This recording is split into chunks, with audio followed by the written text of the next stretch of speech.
Good evening. I'm Teresa Skubik, and this is Forum Daily for Monday, April 14th. We begin tonight 2 weeks away from federal election day. At a news conference in Ottawa, Conservative leader Pierre Poilievre accused Mark Carney of shady behavior and claimed that the Liberal leader refuses to tell Canadians what investments he continues to own or even where he pays his taxes. In a press release, the Conservatives promised to strengthen the Federal Accountability Act to ban politicians from making decisions that benefit themselves or their families disproportionately. In fact, Mark Carney brings even more conflicts of interest. He's invested in a company that has money stashed away, billions of dollars stashed in overseas tax havens. He has a company that is in debt to the Chinese government-backed bank to the tune of $250 million. His company profited by his personal interventions to get handouts for investments they made in jet fuel and heat pumps. So I'm announcing today that a new Conservative government will bring change by introducing the Accountability Act 2.0, designed to remove the loopholes that Mr. Carney and the Liberals are using to avoid accountability for themselves and for their party. We're going to put Canadians first for a change. We're going to have an accountable government for a change. We're going to have politicians and leaders who work for you, for your affordable home and food, for your safe street, for your paycheck, for a change. So let me lay out some of the elements of this plan. First, we will ban shadow lobbying. We will eliminate the lobbying loophole and require anyone who's acting as an advisor to government officials to declare themselves and register as a lobbyist whenever they are advising on matters that touch upon their financial interests or that of their company. This would have required Mr. Carney register as a lobbyist when he was talking about anything that would have profited his corporate interests at Brookfield. Second, we will stop politicians from profiting off their own decisions. Ministers should not be involved in setting policies that enrich themselves or their families without accountability. We should not allow people to use their political power in government to make decisions that will advantage themselves above and beyond the public interest. NDP leader Jagmeet Singh unveiled his party's platform for Northern Ontario, which includes training more doctors from northern and rural communities, improving access to mental health and addiction treatment, and reforming the Nutrition North food program. So today I'm proud to be able to unveil our Northern Ontario platform, a platform to talk about how we can make life better in the North and our commitments to Northerners. So I want to start with healthcare. We know that to build a strong North, people need access to healthcare. And for a lot of people, as Nicole mentioned, you can't find a family doctor. You can't access the care you need. So what our commitment is, we're going to train Northerners to become physicians, along with ensuring for Indigenous justice that we fully implement Jordan's principle. It's about justice and equity to Indigenous kids. We can't see a scenario where people are fighting over jurisdiction while a young kid doesn't get the care they need. We'll fully implement Jordan's principle and make sure Indigenous kids get the care. We also know that groceries, as Nicole pointed out, it's a big struggle to afford groceries in the North. And so our commitment, we've got many commitments, but one of them is we're going to fix Nutrition North. It's not working, we'll make it work. We'll make it work. Nutrition North was supposed to provide access to affordable, nutritious meals and food. It's not doing that. We're going to fix it to make sure it actually delivers that goal, that people can get nutritious meals in an affordable way. We'll fix it. Mr. Singh was also asked by reporters about concerns that Indigenous issues have not been a focus on the campaign trail. The NDP leader said that those critics are right and criticized other major party leaders for not prioritizing Indigenous communities. For New Democrats, we don't just prioritize Indigenous communities during a campaign, but we meet with Indigenous communities throughout the years in between campaigns. And for us, what is fundamental is we can't defend what makes us Canadian if we talk about how we want to fight back against the 51st state, fight back against Donald Trump, if we don't wrap ourselves in what it means to be Canadian. And what it means to be Canadian is to ensure that there's reconciliation for the first people of this land, that there's justice for the first people of this land, that there's fairness and equity for the first people of this land. And so for New Democrats, this is a fundamental part of who we are. We are always going to fight for justice for Indigenous people. We cannot have a fair country, a just country, unless the first people of this land enjoy basic human rights, fairness, and justice. And at the Progress Summit in Ottawa, our correspondent, Wyatt Sharp, attended Mr. Singh's press conference where he took questions regarding the election. Thank you. Next question, Wyatt Sharp, The News Forum. Hi, Mr. Singh. Hi, Mr. Singh. Good to see you. On the issue of tariffs specifically and how that relates to where your party is in the polls right now, how much of this kind of de-escalation of the support that you have is a result of Canadians, specifically progressives, thinking that Mark Carney, given his fiscal experience, is better suited to lead the charge on this issue? I think a lot of people are worried by what Donald Trump has been saying and what he's been doing. I think a lot of Canadians are feeling scared. There's a lot of uncertainty. And in all of that, there's going to be some really important decisions. The first budget will be a very important budget about how we respond to the threats of Donald Trump. And in that discussion, I'm encouraging Canadians to consider that Canada has worked best when one party doesn't have all the power. And when you send New Democrats to Ottawa, you get results for people. And in all of this, I think more than ever, Canadians deserve someone that's going to fight for them, that's going to say, no, we're not going to give up on our universal public health care. We're going to fight back against Mark Carney's proposed $42 billion cut to health care, pensions, old age security, to the services that Canadians need. In this serious time, you need someone that's going to fight back against those cuts and stand up for working people, and that's New Democrats. Wyatt also asked about the NDP's views on retaliatory tariffs. In response, Mr. Singh said that Danielle Smith has not shown the same commitment to defending Canada as other leaders have. I agree with the approach of Mark Carney in terms of retaliatory tariffs. I think most Canadian leaders believe we've got to fight back and defend our country. On the question of defending our country, I think Danielle Smith has not shown that same commitment to defending Canada, and I think it's been troubling, some of the comments she's been making that show more of an interest in supporting Trump or Pierre Poilievre than actually defending Canadians. The Liberal leader skipped the campaign trail again on Sunday, a move that drew criticism from Pierre Poilievre. That's probably why Mark Carney's in hiding. Mark Carney is hiding again today in the middle of the election campaign he called, so that you can forget that the lost Liberal decade drove the cost of housing and food up and drove your wages and living standards down. That crime and chaos are overtaking our once safe streets. He wants you to forget that Liberal insiders like him have profited richly off of the misery of everyone else. He wants you to forget that Canada has had the worst housing inflation in the G7, the worst economic growth in the G7, the worst household debt in the G7, that $500 billion has left Canada for the Americans because of the economic policies Mr. Carney advised Trudeau to implement. And the Bloc Québécois leader Yves-François Blanchet accused the Liberal leader of trying to capitalize on his early momentum by coasting through the opening 3 weeks of the campaign. Actually, I see it as a compliment. I'm starting to believe that he fears me. Maybe he should. I'm a nice person. I will be very polite. But I have questions for him. He wants to be Prime Minister of Canada. Therefore, in his view, he wants to be Prime Minister of Quebec also. So he has to answer questions.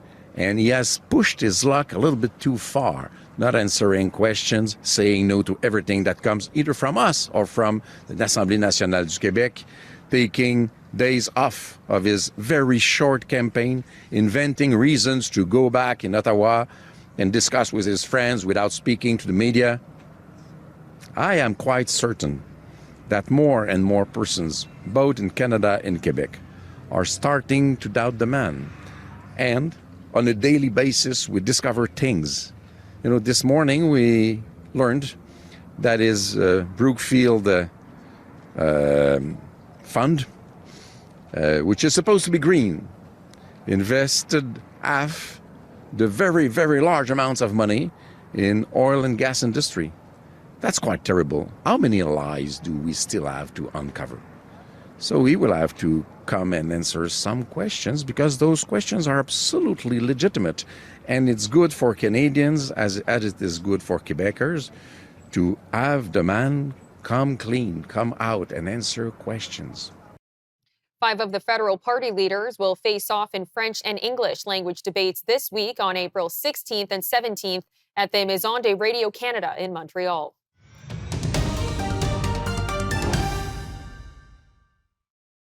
This week, controversy emerged after 2 political disruptors were found to have attended the Canada Strong and Free Networking Conference, formerly the Manning Leadership Conference, an annual nonpartisan convention mostly attended by conservative leading leaders.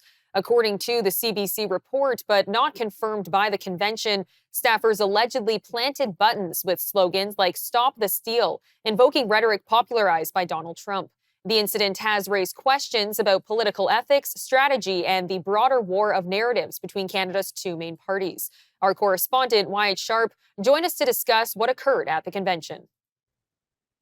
CBC News is reporting that at the Canada Strong and Free Networking Conference that took place last week and into the weekend that both myself and our News Forum team was at, Liberal operatives have actually snuck in to the conference and planted various Trump-esque campaign buttons, reading things like "Stop the Steal," referring to Donald Trump's efforts to overturn the 2020 election campaign, even some that crossed out Jenny Byrne and wrote in the name Corey Tonight, who is, of course, a longtime conservative strategist who conservatives aren't particularly happy with right now, given his kind of public backlash towards some of the decisions that the campaign had been making. Now, at the conference, I had seen some of these buttons that had appeared unusual, but, at these types of conferences, there's a lot of vendors and exhibitors who are there. Oftentimes, they'll bring all sorts of memorabilia. There's really everyone who can, rent out a booth. There's just a fee that they have to pay, and it's everyone from big, large companies like Meta and Amazon,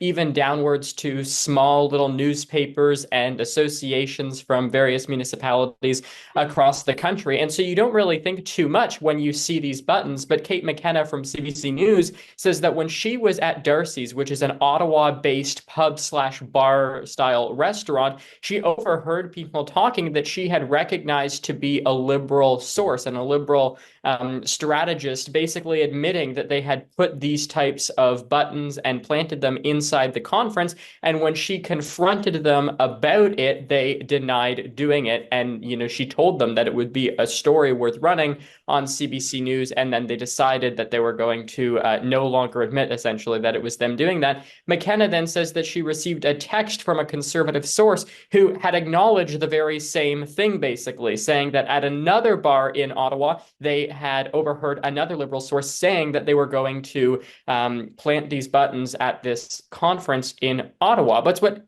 I guess is interesting about all of this is the fact that in order to get into these types of conferences, you have to pay a pretty substantial admission fee. For this conference, it was anywhere from $300 to VIP admission, which was about $2,000, meaning the Liberal campaign either snuck in without having a credential pass to be inside, or they paid that very substantial admission fee to be allowed inside as being official. And which one of those two kind of pathways they took could result in what ends up happening next. Because if they were a registered participant and they were authorized to be there, having these campaign buttons doesn't necessarily cross any lines. You can get into questions about trespassing and what have you if they did not actually have an authorized pass to be inside of the conference. We're going to keep you posted, but as you heard, Mark Carney said that, of course, it was not anything that the Liberal campaign had authorized and that the Liberal campaign would be looking into it in a statement as well.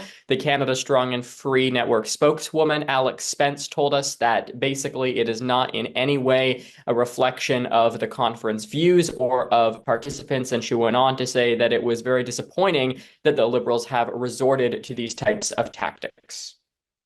And as Wyatt mentioned, today, Liberal leader Mark Carney addressed the incident in a press conference. Thanks for the question. Look, this is totally unacceptable, to be absolutely clear. And on behalf of my campaign, I was unaware of this behavior, but on behalf of my campaign, I apologize for it unreservedly. Okay. I've made it absolutely clear to my campaign that this behavior or anything approximating it or in that spirit is unacceptable, cannot happen again. We're now joined by Liberal strategist Andrew Perez to further unpack the controversy. Andrew, thank you for joining me today.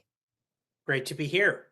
So today, Mark Carney was asked if the Liberals involved in the incident were fired, and he responded that they have been reassigned. What message does this send to the morals of the party by keeping on these staffers, just giving them different job titles? Well, I think Mark Carney and the Liberal Party takes this very seriously. Mr. Carney said clearly today that these actions are absolutely unacceptable and they're not in keeping with the public discourse that we want to build in an election campaign. And so these two staff members have been reassigned. They're no longer in their roles. And I think it's important for viewers to understand that central campaign teams come election time, especially at the federal level, are massive operations.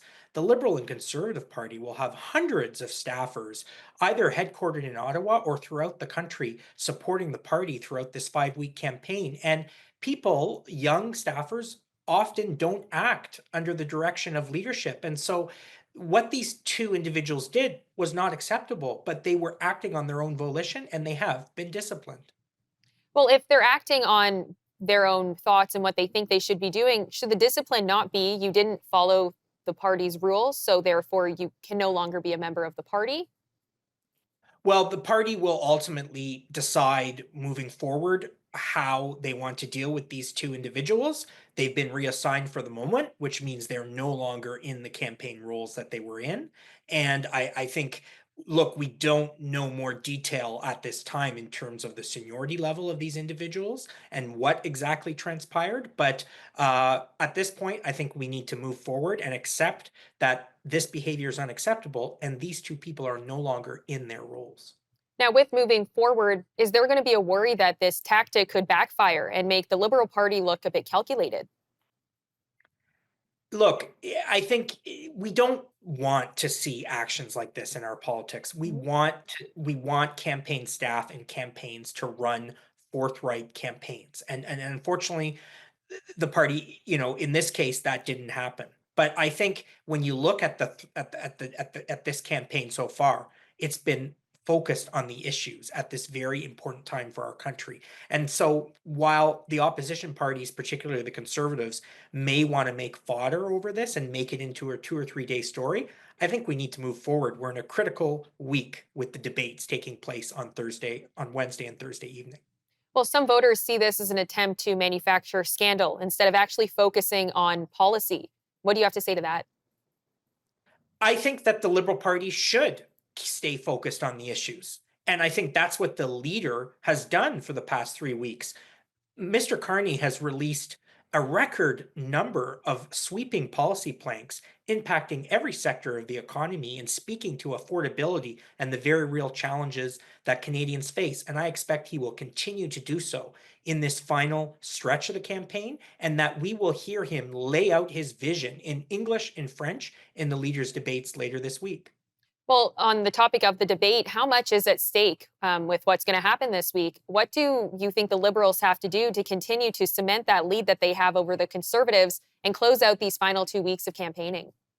Yeah, Mr. Carney and the Liberal Party needs to continue doing what they have been doing, making this election about the issues and speaking persuasively about what Canada needs to do to move forward, to grapple with the affordability crisis, to diversify our trading relationships, and to enact positive change so that the middle class and the lower middle class in this country can realize their dreams. And I expect Mr. Carney will do that.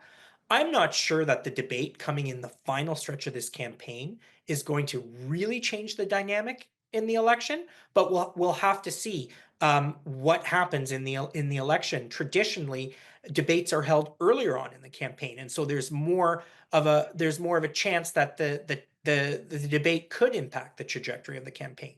So I'll be looking over the weekend and into next week what the public opinion polling is showing. Has the dial been moved on public opinion emerging from the debate? Now, there has been criticism that Mark Carney is skipping the campaign trail by returning to Ottawa multiple times to deal with the tariff situation from Donald Trump. What do you make of other party leaders making that claim that he's avoiding campaigning? I think that criticism rings hollow, Teresa. And I say that because we are living in uncharted times. The impacts of this trade war are being felt by Canadians in real time in this election campaign. On Friday, hundreds of auto workers lost their jobs at a GM Cami plant in Ingersoll. And so I think it's incumbent upon Mr. Carney. Yes, he's the leader of the Liberal Party in an election campaign, but he's also the prime minister. So he has to put that prime ministerial cap on. And if that means pausing the campaign for a day or a few hours to take on the role of prime minister, then so be it. I think that's what Canadians expect. Well, Andrew, thank you so much for the time today. We appreciate it. Thank you. Take care.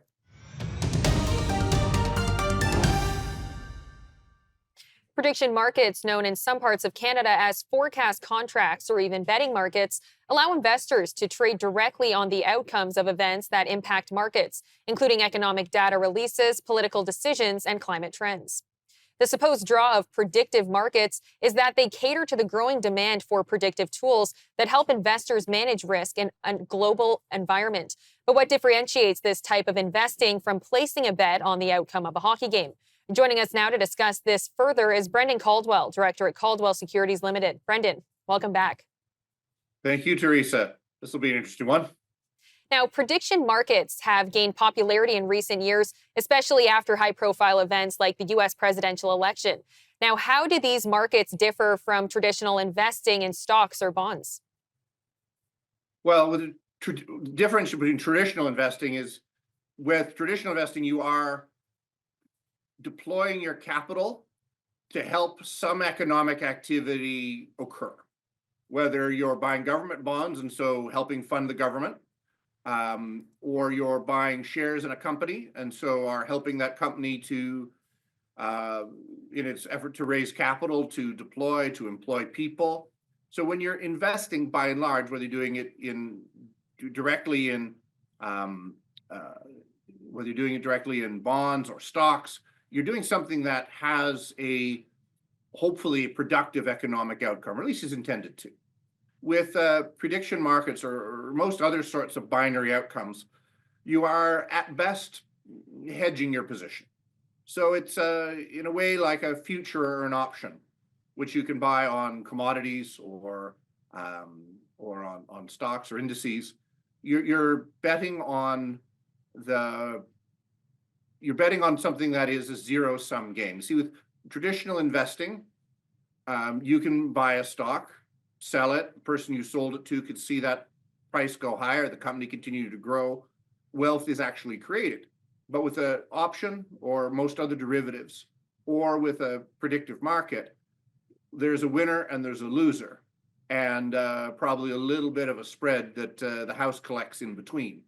So you're not actually adding to the growth of the economy. What you might be at best doing is hedging your position, that if you're expecting a negative outcome, if a certain party wins an election, or if the climate warms, or if something else happens, you're able to compensate for how that would affect you, and maybe somebody else feels differently on the other side, so that you're both in a way buying insurance. That's probably the most useful outcome from these kind of predictive markets. And as prediction markets grow, critics argue that they blur the lines between investing and gambling. Does this form of betting benefit or harm how people invest their money? Perhaps it's a bit of a blurred line, except I'll give you a way of thinking about it differently. With sports betting, anybody to whom the outcome actually matters in an economic sense is not allowed to bet on the game. So if you're playing the game, you can't bet on the game. And there are fairly stiff penalties for those that do. So when you're sports betting, the only people that can bet on this are people for whom there is no vested interest. It's just, I suppose, entertainment, but it's entertainment that is highly addictive.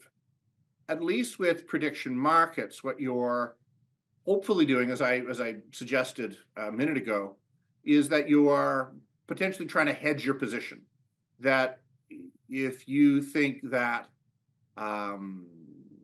there will be an election results, the most common one, I guess, to think of, that will be bad for you if it happens, then you can, bet. You can bet on that happening, and if you win, you've hedged your position. So there is a possibility that those that are using prediction markets can have a vested interest in the outcome.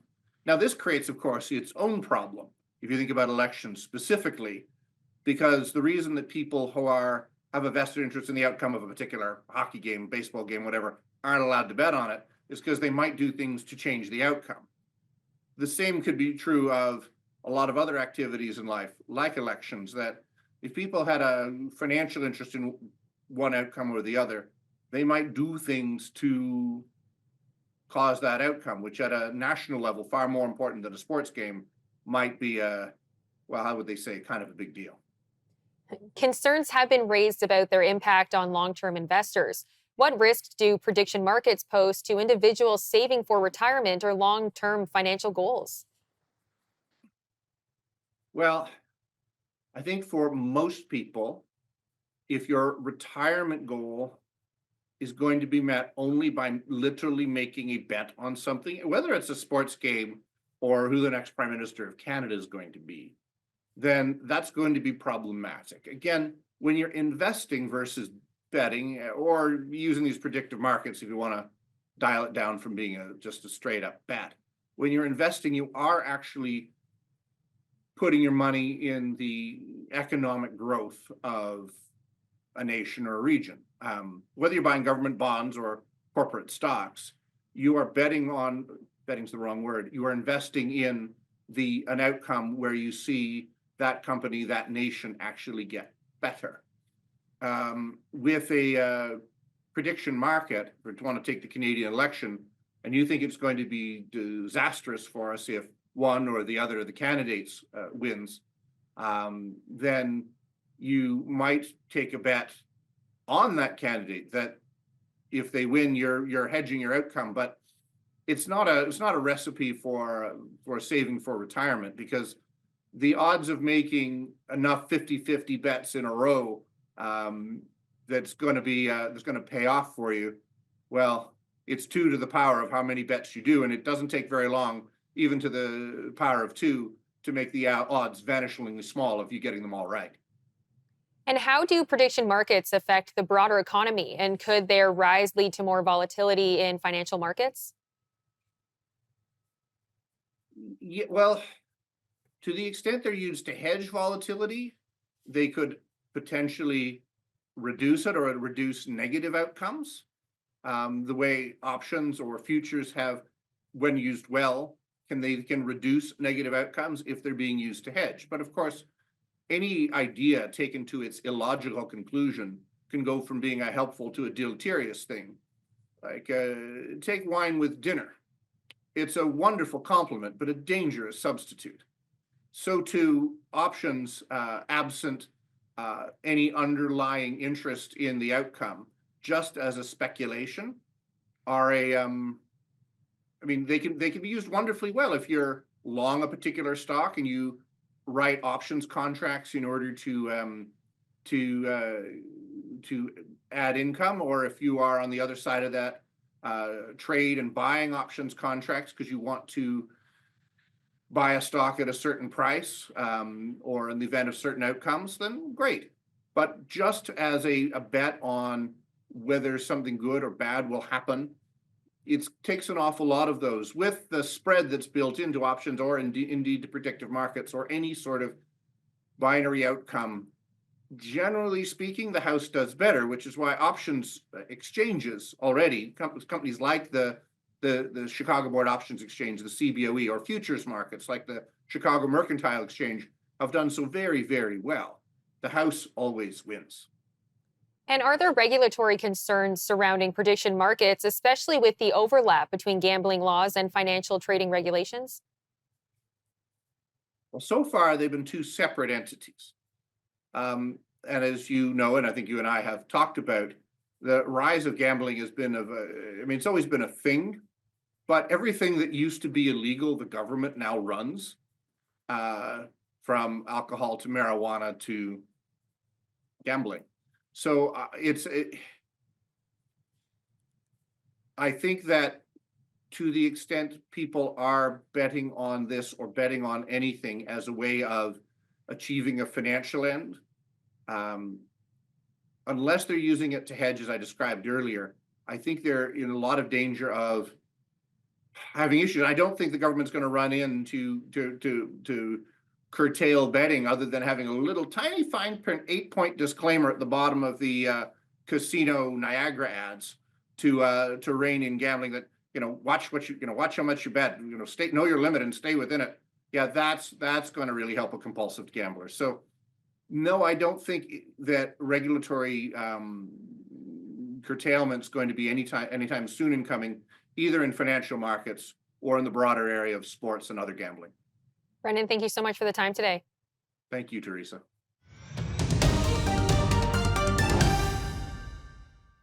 Commerce Secretary Howard Lutnick says the tariff exemption on a range of electronics will be temporary. Speaking on ABC this week, Mr. Lutnick said tariffs targeting specific business sectors will be imposed in the next few months on certain products key to national security, which will not be available for negotiation. While on Air Force One, President Trump was asked about the semiconductor tariffs he plans to impose. You posted on Truth Social today. What is the timeline for that? And I believe it was Jameson Greer said today that those will not be negotiable. Once those tariffs are in place, they're non-negotiable. Is that right? But the tariffs will be in place in the not distant future because, as you know, like we did with steel, like we did with automobiles, like we did with aluminum, which are now fully on, we'll be doing that with semiconductors, with chips, and numerous other things. And that'll take place in the very near future. And all the things. And what we did is we want to uncomplicate it from a lot of companies because that's really where it should be, ideally. And we wanted to uncomplicate it from a lot of other companies because we want to make our chips and semiconductors and other things in our country. And I will tell you, another one is pharmaceuticals, drugs and pharmaceuticals. We want to make our drugs in this country. And by placing a tariff on the companies that are not in this country, they're going to move into our country and we're going to have our drugs made in the United States. So that in case of war, in case of whatever, we're not relying on China and various other countries to supply us. And stocks rallied this morning as a surprise U.S. tariff exemption from President Donald Trump gave tech names a lift to start the week. The Dow Jones Industrial Average popped 301 points or 0.8%. The S&P 500 and NASDAQ Composite each climbed around 1%. And with the talk of more tariffs, our correspondent Wyatt Sharp sat down with Saskatchewan's Premier Scott Moe to discuss his perspective of retaliatory tariffs and if they will hurt or help Canadians. And what is going to find us through, whatever this discussion looks like over the next number of months and weeks, it is for us to find a path to fair and tariff-free trade, and diplomacy is going to find that path. And so I would agree with Danielle when it comes to retaliatory tariffs. We've been, hesitantly or reluctantly supportive of the very focused retaliatory tariffs that we have. But as I said, we need to start to consider leading in this space.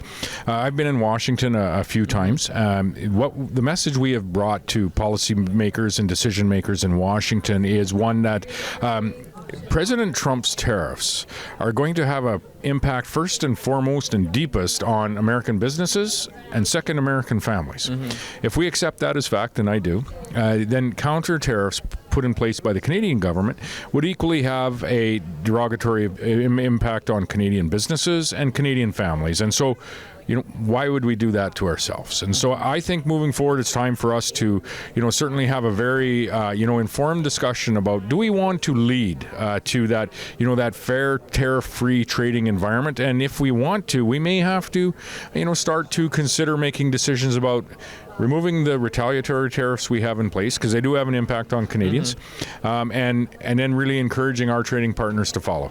And so I guess the question that a lot of people are asking too is, if not retaliatory tariffs, how do you either propose kind of a reasonable alternative, or I guess in an ideal world, get Donald Trump to back down, especially given you're seeing, some pretty conservative people in the U.S. like Ben Shapiro, Rand Paul come out and openly speak out against them.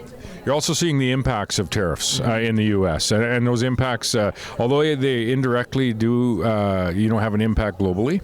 With the retaliatory tariffs or the reciprocal tariffs that the president has put in place, the most direct and significant impact is directly into the U.S. community, U.S. businesses, U.S. families, and we've seen that very much at a couple of different occasions.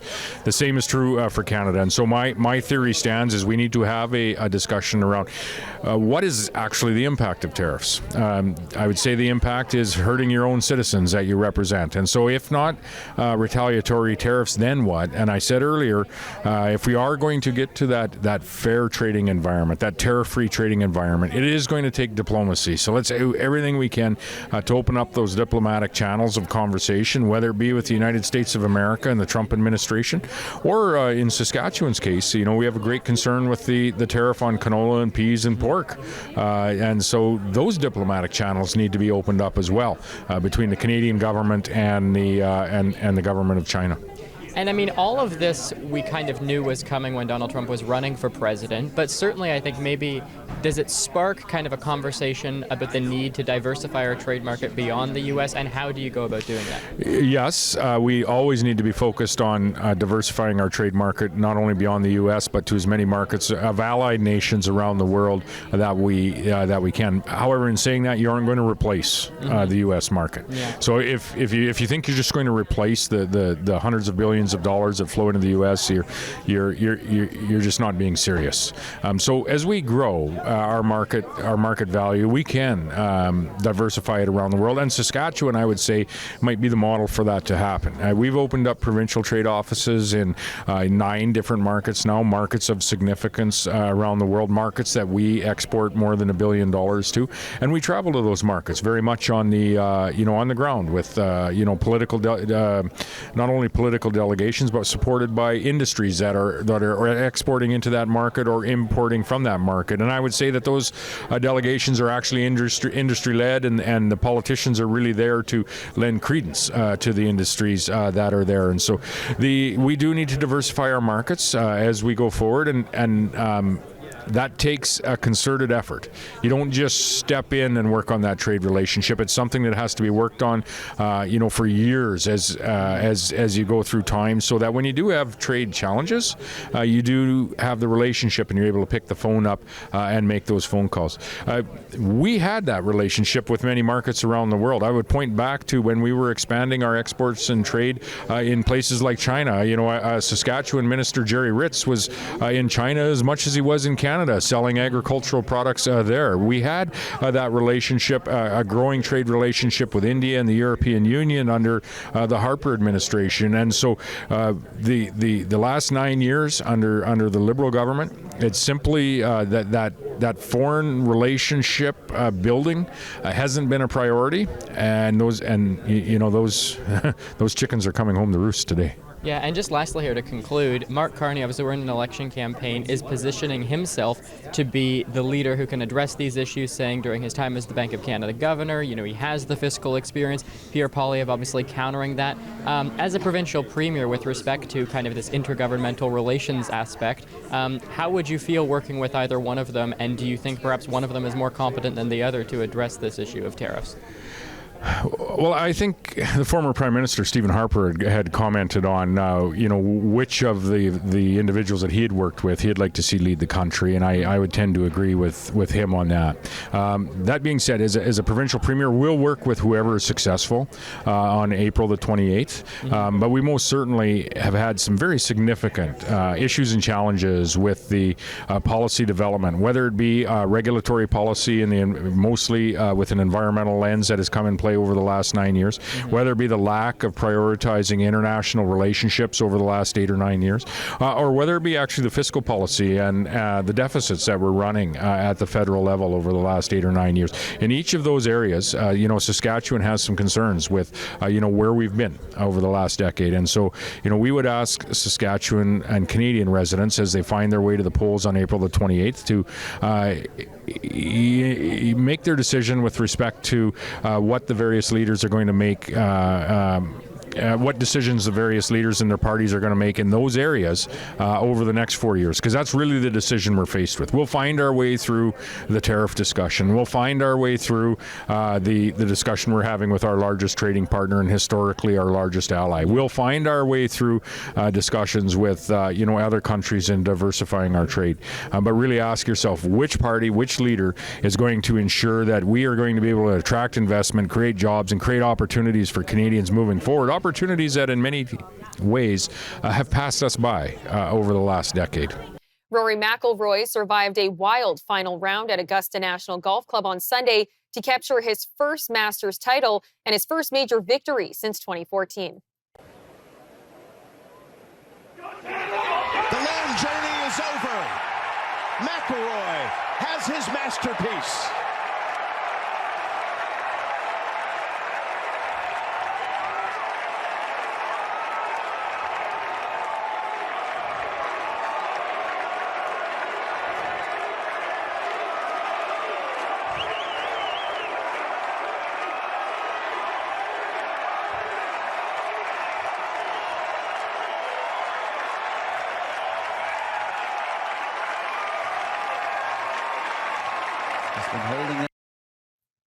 The 35-year-old from Northern Ireland has now completed the career Grand Slam by winning every major tournament. McIlroy is now one of the 6 men to accomplish this feat, the first since Tiger Woods in 2000. And Jeff Bezos' Blue Origin launched his fiancée Lauren Sanchez into space today with an all-female celebrity crew that included singer-songwriter Katy Perry. Moved by the views of Earth below, Miss Perry couldn't resist but to sing What a Wonderful World while in space. The mission consisted of the first all-female flight crew in over 6 decades. I'm Teresa Skubik. Good night, Canada.